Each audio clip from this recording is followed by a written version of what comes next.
Selamat pagi Ibu Bapak.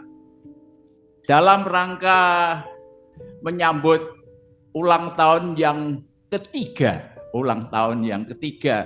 dari program video 1 menit bersama dengan Andreas Gestande, pada bulan ini masuki ulang tahun yang ketiga, kira-kira nanti tepatnya sekitar tanggal 27 September nanti.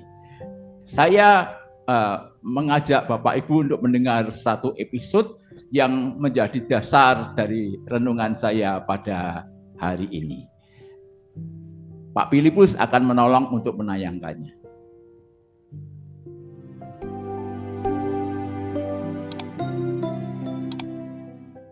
Iman adalah dasar dari segala sesuatu yang kita harapkan dan bukti dari segala sesuatu yang tidak kita lihat. Ibrani 11:1. Untuk jelasnya, hayatilah kata-kata Santo Agustinus dan tokoh-tokoh iman ini. Iman percaya apa yang tidak kamu lihat. Hasilnya adalah melihat apa yang kamu percayai. Iman melihat yang tidak nampak, percaya kepada yang tidak dapat dipercaya, dan menerima apa yang tidak mungkin. Iman mengambil langkah pertama walau kamu tidak melihat seluruh jalannya. Iman bukan percaya Allah akan melakukan apa yang kamu inginkan, tetapi percaya bahwa Allah akan melakukan yang benar. Bagi orang beriman tidak perlu penjelasan. Bagi yang tidak beriman tidak ada penjelasan yang mungkin. Iman saya kecil, tetapi bersandar kepada Allah yang maha besar.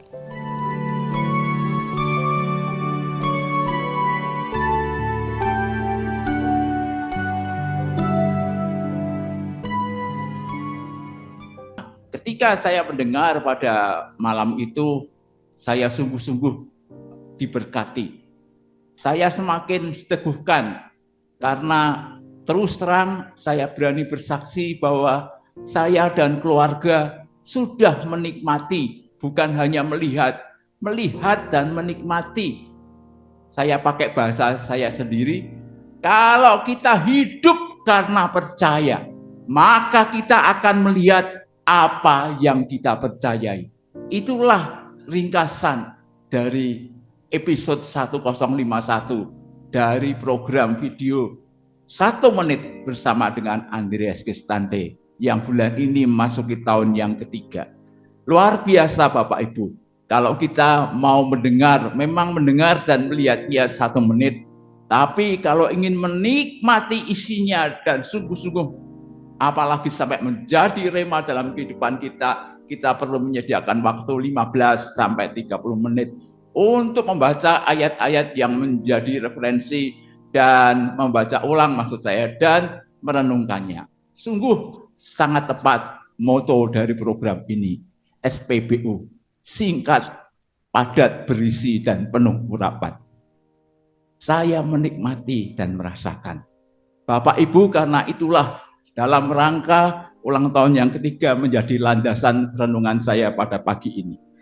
Dan saya akan bacakan satu ayat yang menjadi tambahannya, yang saya ambil dari 2 Korintus 5 ayat yang ke-7. Sebab hidup kami ini adalah hidup karena percaya, bukan karena melihat. Sebab hidup kami ini adalah hidup karena percaya, bukan karena melihat.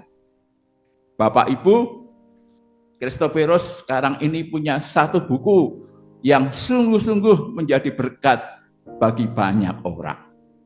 Bukan hanya dari kalangan pengurus dan keluarga besar Christophorus yang ada di Big Family.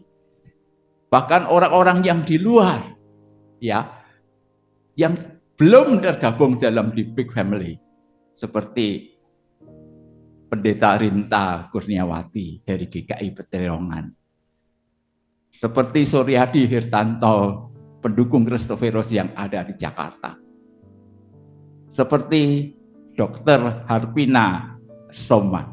Itu mereka sungguh-sungguh merasa diberkati ketika membaca buku ini, Cahaya dalam Hutan Rimba.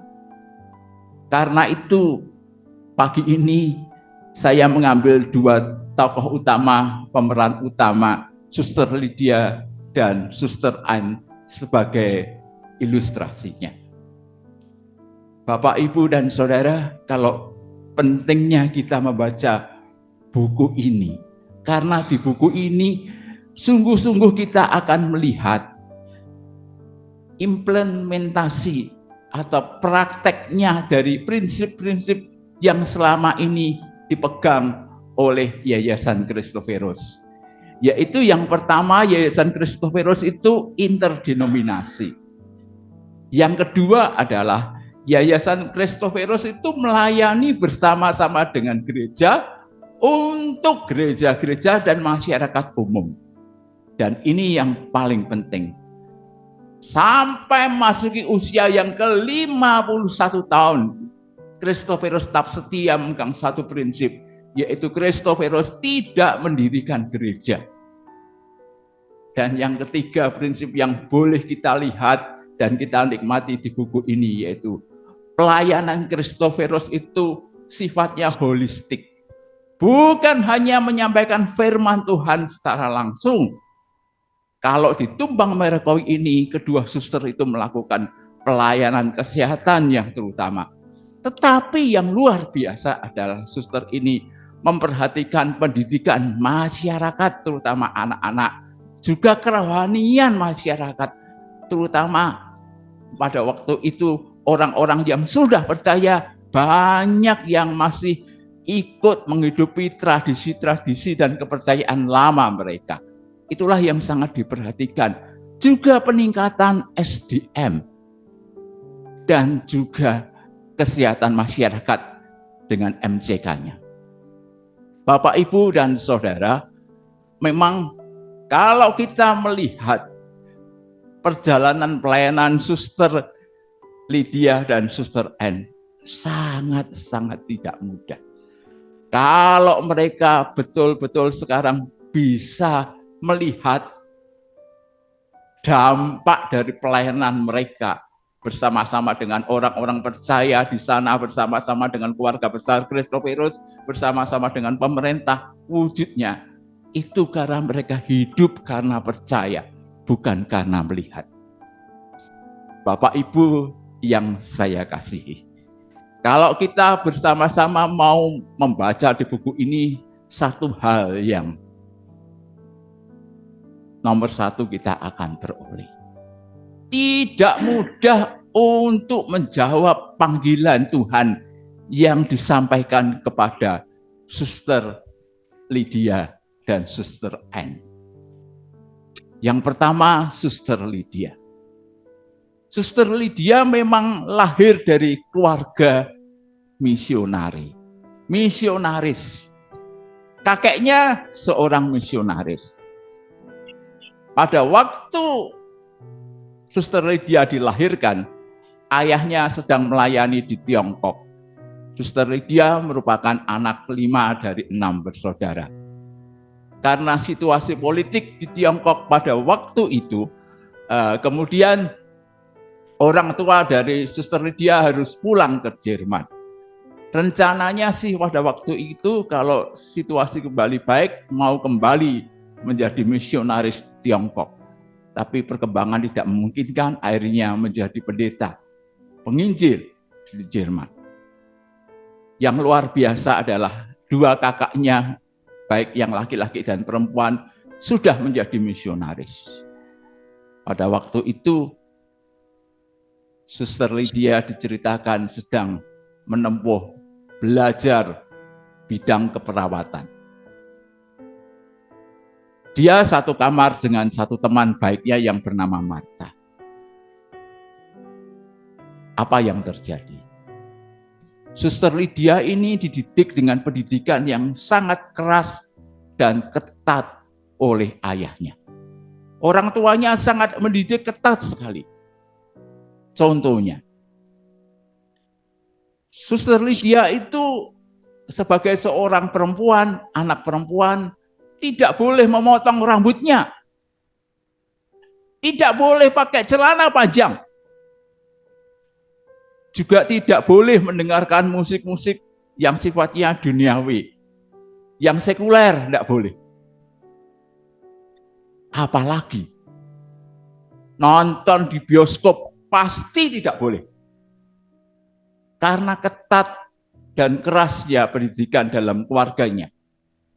Akibatnya ketika belajar di sekolah keperawatan, Suster Lydia itu merasa, wah ini saat yang sangat baik untuk bebas dari kekangan orang tua.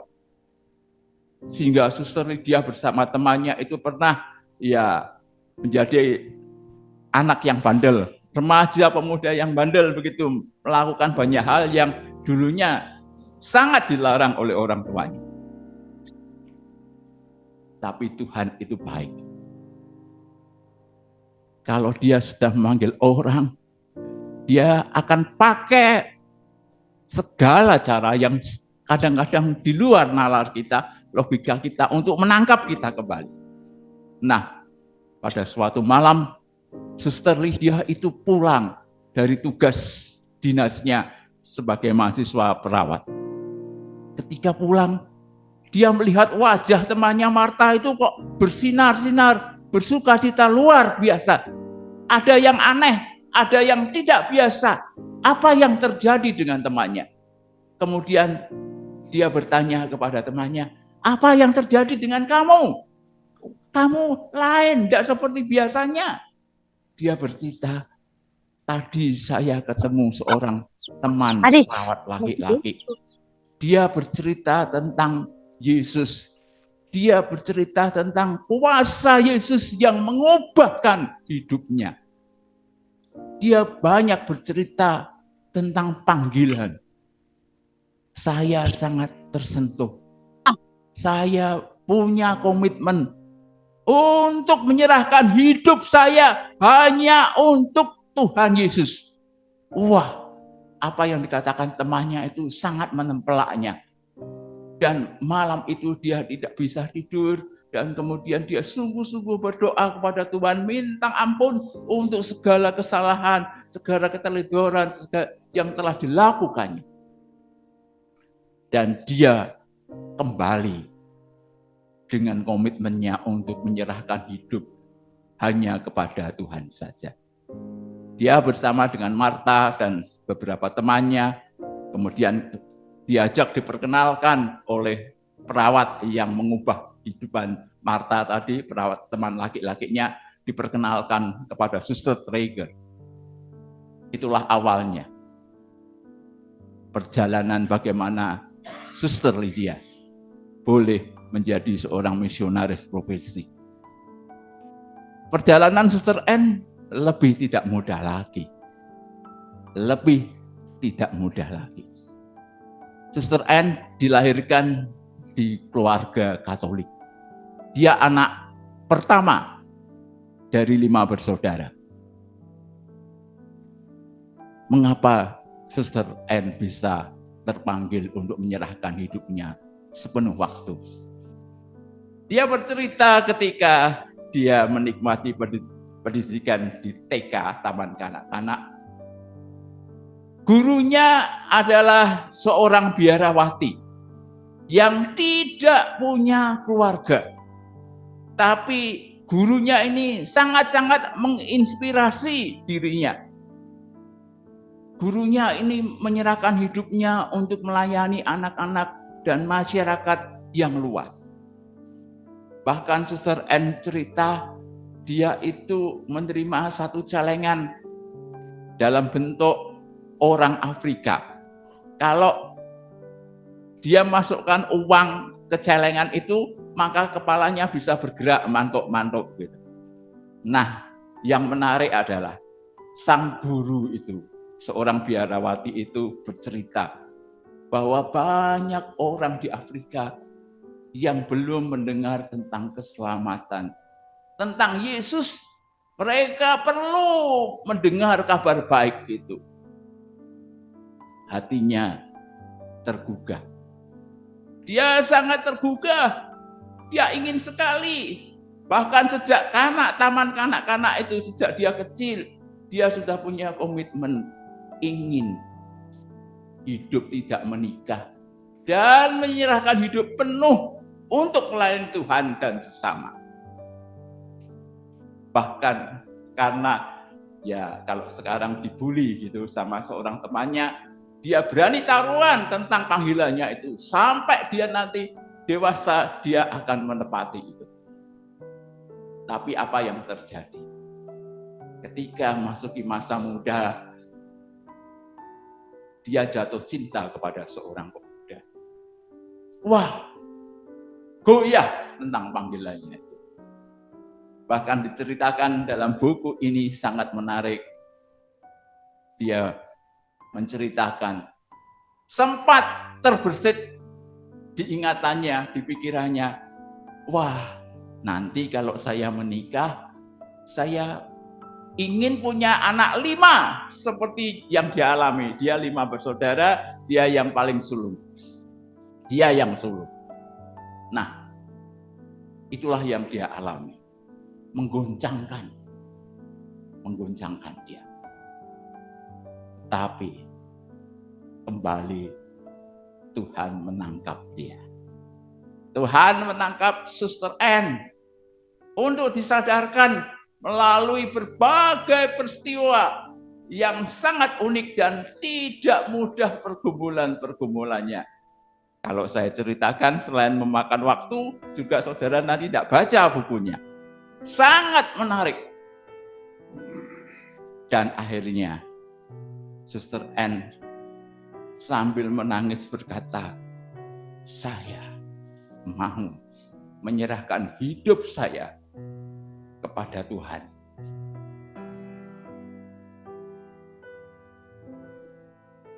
Bapak Ibu, tidak mudah. Kalau sekarang Suster Lydia dan Suster N bisa melihat apa yang mereka percayai, itu karena mereka hidup, bukan karena melihat. Kalau melihat keadaannya, wah, tidak usah lah ya. Tetapi mereka hidup karena percaya. Mereka boleh melihat apa yang mereka percayai. Bukan hanya itu. Kalau Bapak Ibu membaca buku ini, yang menurut Ibu Rinta itu menarik. Karena cara dokter menulis, cara dokter Elizabeth menulis itu sangat menarik. Seperti film action. Di bagian pertama dari buku itu diceritakan bagaimana pemenggalan kepala itu. Apa yang diceritakan di buku ini sangat menarik. Yaitu ada seorang ibu yang kemudian menidurkan anaknya dengan lendang yang panjang gitu. Kemudian anaknya ditidurkan, digantung lendang itu. Setelah anaknya tidur, dia turun ke sungai karena rumah itu di tepi sungai. Dia turun ke sungai untuk mau mencuci pakaian. Tiba-tiba dia mendengar jeritan bayinya. Cepat-cepat ibu itu naik kembali ke rumahnya. Ketika sampai di depan pintu ruang tamu itu di mana anaknya berada, dia melihat seorang pemuda mau mengambil anaknya. Kemudian dia berteriak menjerit. Kemudian pemuda itu lari meloncat dari jendela. Pengayuan, pemenggalan kepala. Untung bayi itu menjerit dan dia dengar dan dia tidak terjadi. Sangat bagus. Dan banyak hal yang diceritakan di sini. Bapak, Ibu, dan Saudara, tidak mudah karena iklim tropis. Mereka tidak mengenal Indonesia pada waktu itu. Beda budaya, apalagi yang namanya tumbang merekoi. Kalimantan aja masih asing bagi mereka. Memang hidup karena percaya itu bukan membuat semuanya mudah, membuat semuanya gampang, lancar, tidak. Diceritakan di awal pelayanan Suster N.